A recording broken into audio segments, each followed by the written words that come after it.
Alright gang, real quick, we are just giving the heater sound a little check. I've got the dampening on the microphone. Hopefully it won't make it quite as loud. So real quick, I'm going to switch it over to normal mode. We'll see how much of a difference there is on video. Okay, there we are on regular mode, and both little snippets are the 20 decibel increase. Sorry, I'm real excited. I've got me my Arby's here with my fatback and my pork and just all kinds of goodness sitting right here. But one thing that I really like is their curly fries and their Jamocha shakes. Well, they screwed up in making my Jamocha shakes, so I wound up with 2 Jamocha shakes. That never sucks.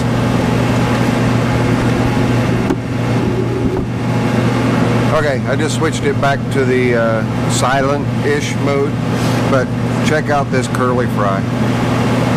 All one twisted up, knotted curly fry. Yum, yum.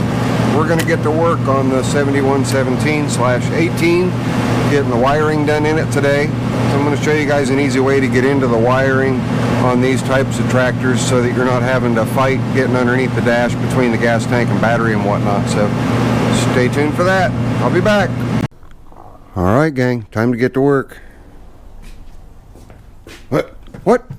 Clyde! What are you... Get out of there! You're using my knee... Don't be smoking near that gas tank. What the hell's the matter with you? Well, give me a minute to get Clyde the hell out of the way, and then we'll get started on doing the wiring on this thing. Now you just stay there and think about what you've done.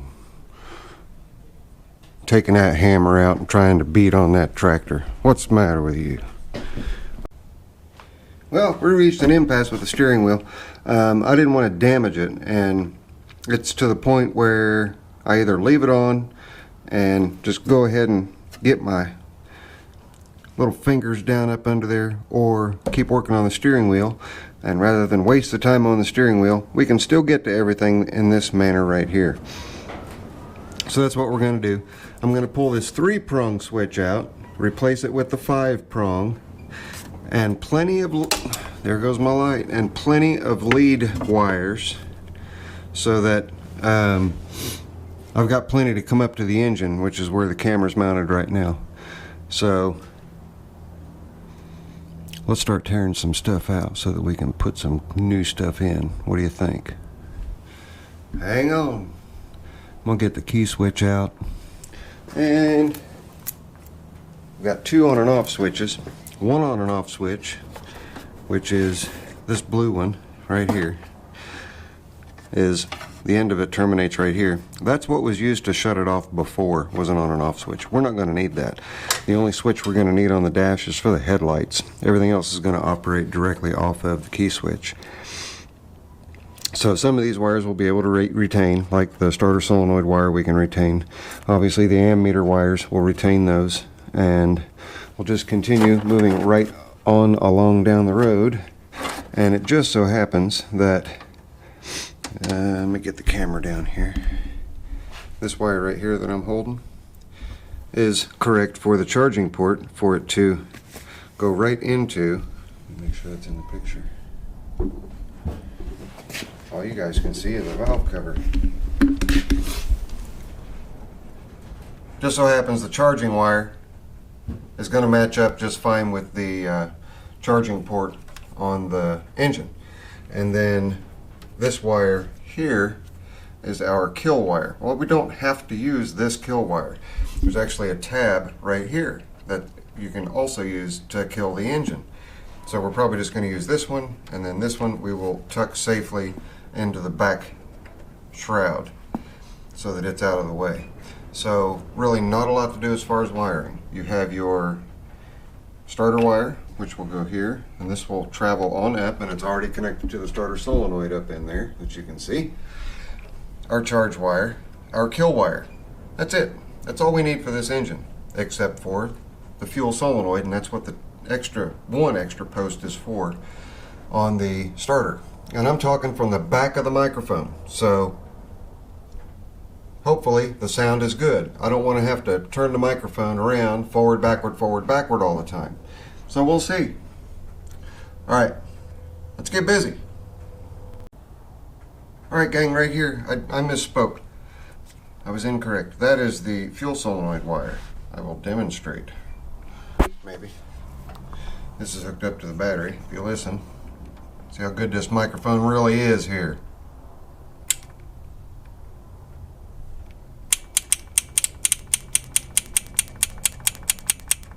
Hear that clicking?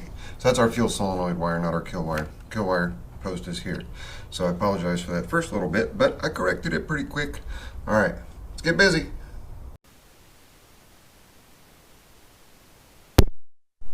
I forgot to turn the microphone on. That's something new I gotta learn. So that couple of seconds of silence was brought to you by Clyde, because he's still in timeout. Got everything wired up, just a real quick wiring, and we are going to test it and see how everything goes.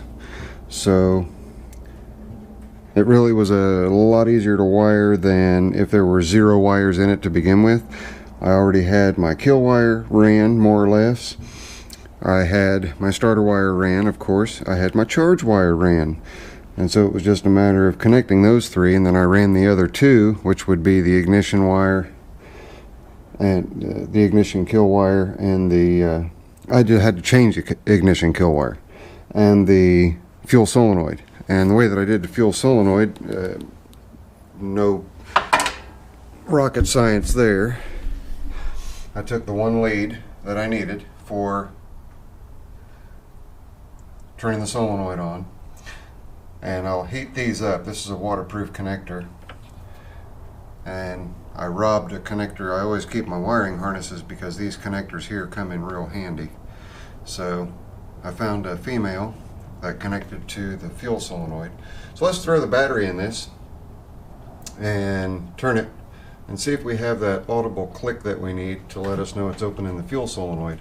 If so, then all we have to do is button up the choke and throttle cable, hook a fuel line up, take care of the muffler, of course hook the starter wire up, and then everything is done in that respect with the tractor. The tractor will then be ready to go, and then all I'll have left to do on it is just take care of the deck rollers and sharpen the blades, and then Sean will have this one ready. And then we'll get to work on the quick way, which just needs a new starter gear, the correct starter gear, and just a few other little things, poor man's power steering and stuff like that. So, but that's where we're at on this one. Let's throw the battery in, see what we get. So give me a second. Okay, so we got the battery in, we've got the wiring in, we have everything hooked up according to how the switch showed things should be hooked up, okay, which was right here. That's how that's what I determined the switch I used to be. So all we should have to do is turn the key, and we should hear an audible click.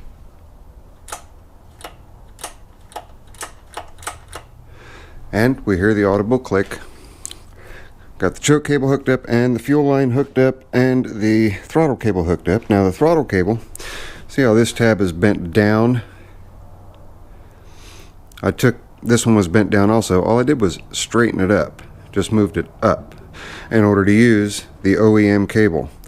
The choke cable, just plug and play, no difference at all there. So let's see if this thing is gonna fire. Are you guys ready? I know I'm ready. I know Sean's ready. Okay, we know we got the click, so let's give it a little choke, hit the ignition switch.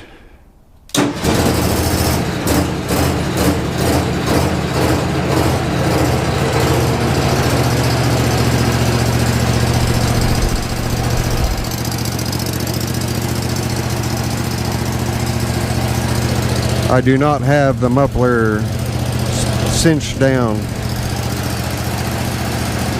Oh, that's a smooth running motor. Now comes the big question. Is it going to shut off with the key? Well, let's find out here real quick.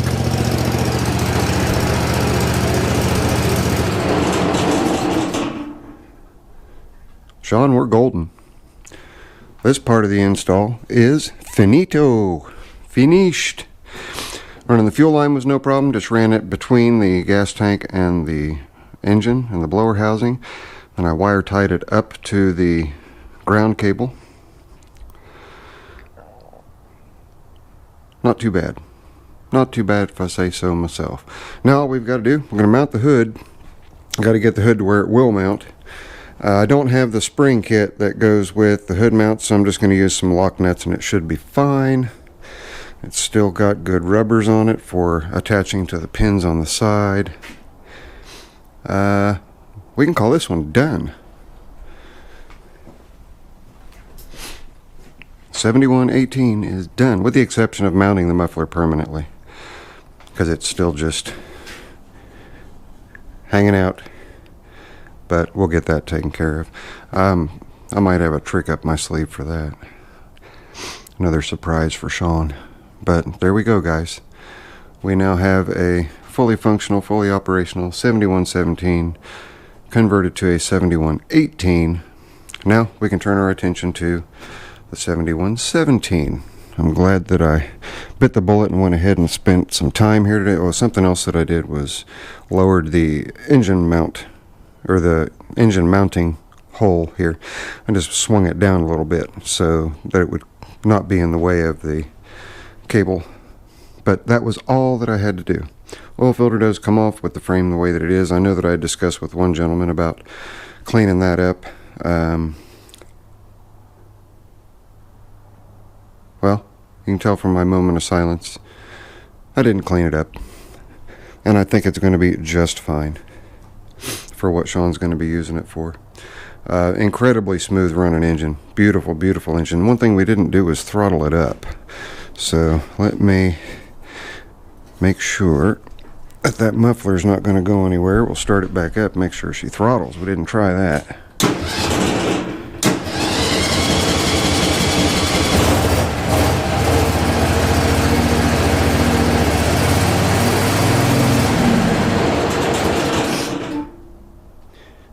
Is my fuel off? Nope, my fuel's not off. Oh. It was running on gas just in the carburetor because I drained all the fuel out to change the fuel line. So that was all it ran on. Hang on a second, let me put some gas in it. Duh, maybe I should go through and double check all my bolts just to make sure. Now I know I did everything okay here. I just drained the gas out and forgot to put some in. Okay, let's see what we get on the throttle. I can't reach the choke at the same time. There we go.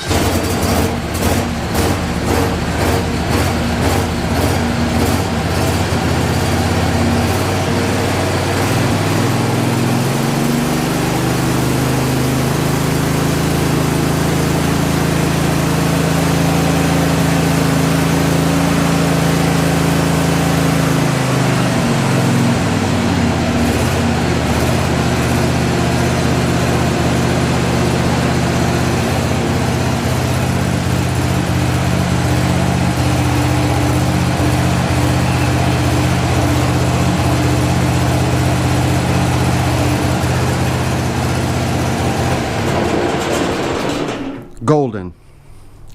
Alright guys, that's enough of that. This would be part 8. I know I said that the wiring, showing the wiring on the key switch would be part 8. And that's just oil burning off from that collar. Because that collar had a bunch of oil inside of it. What was I saying? This is part 8. I know I said that I was going to make the showing the ignition switch part 8. But nah, you guys saw I didn't do that. I wanted it worded so that people trying to wire something up had a good reference point. I didn't want to distract them, making them... I wanted to get the word out there a little better, I guess, in other words, for those trying to wire a ride mower or a garden tractor with a solenoid, with or without a solenoid. So, alright Sean, there you go buddy. I'm sure that you are just elated at this development. Like I said, the only thing left to do is the hood and get the muffler permanently fixed. So we'll get all that sorted out, and once we do, we'll call this one a done deal. So that's it. It's your friendly neighborhood Zippo. If you guys like this one, part number 8 on the 7117/18. Give me that big old thumbs up, and we'll see you guys on the next one. And yes, Clyde is still in timeout. Shame on him for trying to take a hammer to that tractor. Later.